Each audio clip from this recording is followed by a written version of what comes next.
जीवन में हमारे अनेक प्रकार के कर्म ऐसे होते हैं जिनका फल हमें पूर्ण रूप से नहीं मिल पाता और यही सब फल हमारे सपने में हमारी आपूर्ति को दर्शाते हैं। नमस्कार मित्रों, मैं राहुल मिश्रा पुनः आप सभी का मेरे YouTube ज्योतिष संस्कार में स्वागत है। आज का विषय जैसा कि आप जान रहे हैं, स्वप्न विचार, शुभाशुभ फलों का विचार। आखिर स्वप्न है क्या? स्वप्न किस प्रकार से कार्य करते हैं और क्या यह स्वप्न हकीकत में फल देते हैं? इन स्वप्नों का अर्थ क्या है? इन स्वप्नों से हमें क्या प्राप्त होगा? आज हम सब यही इस वीडियो में जानेंगे। सर्वप्रथम कई बार यह प्रश्न उठता है कि स्वप्न कितने बजे आया? क्या वह स्वप्न दिन का था? क्या वह स्वप्न रात का था? क्या वह स्वप्न सोते हुए आया? क्या वह स्वप्न बैठे बैठे ही आ गया? इन सब बातों की विशेष महत्ता हमारे ज्योतिष में दी गई है, जो कि इस प्रकार है। यदि आपको स्वप्न ब्रह्म मुहूर्त में आया हो, यदि आपको यह स्वप्न आप यदि ब्रह्म मुहूर्त को नहीं समझ पाते, तो यदि यह स्वप्न आपको ब्रह्म मुहूर्त अर्थात 4 बजे के लगभग आया हो, तो यह 10 दिनों में अपना फल प्रदान करने वाला होता है। दूसरा, यदि आपको स्वप्न रात्रि के प्रथम पहर में आया हो, तो इसका फल 1 वर्ष के पश्चात मनुष्य को मिलता है। यदि रात्रि के दूसरे पहर में स्वप्न आया हो, तो 6 महीने के भीतर ही भीतर वह फलित हो जाता है। तीसरा, यदि रात्रि के तीसरे पहर में आपको स्वप्न आया हो, तो 3 महीने के भीतर या 3 महीने के उपरांत आपको इसका फल मिल जाता है। यदि रात्रि के अंतिम प्रहर में आपको स्वप्न आया हो, तो इस स्वप्न का फल 1 मास अर्थात 1 महीने के भीतर भीतर आपको मिल जाता है।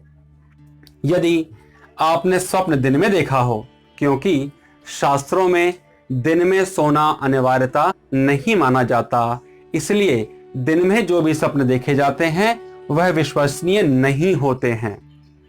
मैंने आपको स्वप्न के आधार बताए कि कौन से प्रहर में स्वप्न आए तो किस प्रकार से उसका फल मिल पाता है। इसमें मुख्यतः 2 रूप से स्वप्न होते हैं, जिसमें यदि शुभ स्वप्न आपके सोने के समय आ जाए, तो क्या करना है आपको?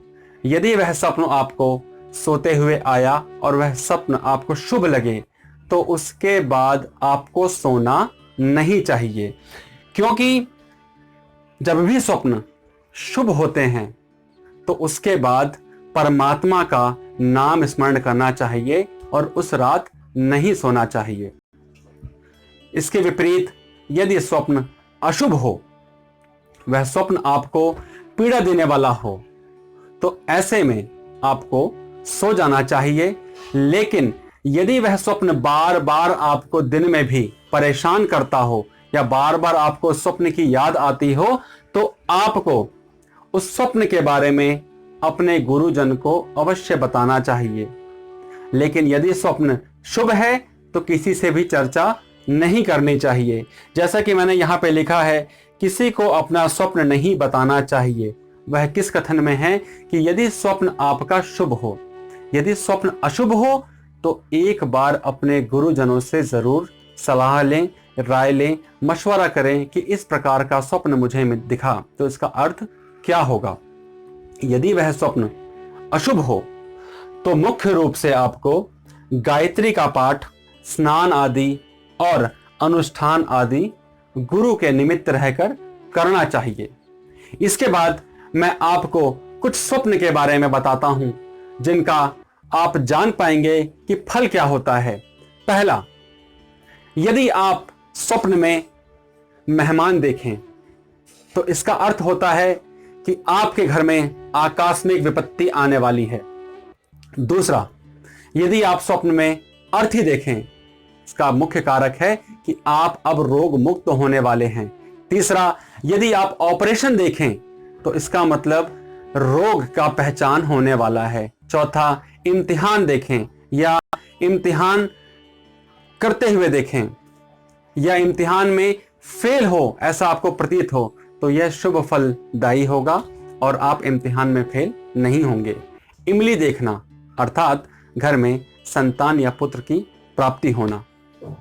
काले नाग को देखना, काला नाग जो कि हम विशेष रूप से शिव के लिए मानते हैं, यदि आपको काला नाग स्वप्न में दिखाई दे तो आपको राज्य तथा सम्मान की प्राप्ति होती है। छटनी देखना अर्थात यदि किसी को स्वप्न आए कि मेरे कंपनी में से कुछ लोगों को निकाला जा रहा है, यदि इस प्रकार का स्वप्न है तो आप मान लीजिए यह निश्चय है कि आपके पद उन्नति इस साल अवश्य होगी। इसके बाद तर्पण देखना, यदि आप तर्पण करते हुए किसी को देखते हैं तो इसका मतलब मृत्यु की सूचना आने वाली है। दाह संस्कार देखना अर्थात दीर्घ आयु होना। नाव में बैठना अर्थात झूठा आरोप आपके ऊपर लगना तय है। नाव में नदी में गिरना, कई बार हम लोग देखते हैं कि आप बैठे और नदी में गिर रहे हैं। यदि आप नदी में गिरना देखते हैं तो यह चिंता का विषय है, आपकी चिंता बढ़ेगी। परीक्षा देते हुए आपको यदि स्वप्न आए तो इसका अर्थ है कि आप जिस भी कार्य को करने जा रहे हैं उसमें असफलता ही प्राप्त होगी। पूर्वज को देखना, यदि आपको अपने परिवार का कोई भी सदस्य जो अब इस दुनिया में नहीं है वह परलोक में है, यदि वह आपको स्वप्न में आए तो यह मान के चलें कि इसका जो फल होगा वह आपको शुभ फल देने वाला होगा, क्योंकि पूर्वज कभी भी किसी का नुकसान नहीं करते, अर्थात यह धन लाभ का संकेत है। इसके बाद यदि हम बात करें बाढ़ देखना, यदि आपको दिखा कि बाढ़ आ रही है तो ऐसे में धन की हानि होना निश्चित है। बारिश होना भी धन की हानि और रोग और कलह को लेके आती है। बारात देखना, भव्य स्वागत देखना अर्थात चिंता वह परेशानी का कारण है। मुर्दे को देखना या मुर्दे से बातें करना, यह आपको सबसे शुभ फलदायी होता है। इसमें आपकी सभी प्रकार की मुराद पूरी होती हैं। स्वप्न में सांप देखना या उसको पकड़ना, यदि आपको यह स्वप्न है कि आपने सांप को देखा है, उसको पकड़ा है, तो इसका अर्थ है कि आप शत्रु से विजय प्राप्त अवश्य करेंगे।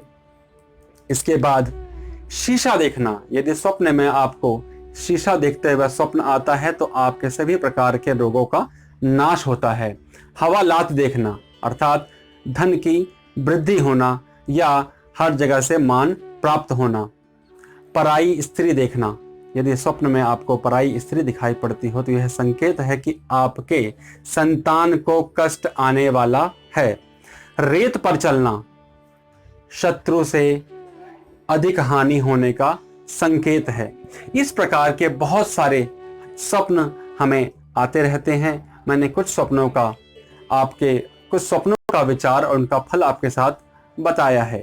यदि यह वीडियो आपको पसंद आए तो कृपया इसको लाइक करिए, शेयर करिए तथा चैनल को सब्सक्राइब करना ना भूलें।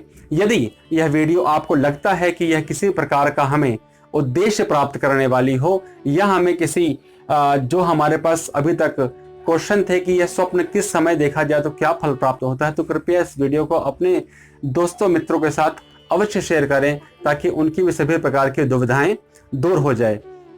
इसी के साथ आप सबसे मैं हाथ जोड़कर जाने की अनुमति चाहता हूं। कृपया इस चैनल पर बने रहें। वीडियो को देखने के लिए बहुत बहुत धन्यवाद। आपका दिन शुभ हो।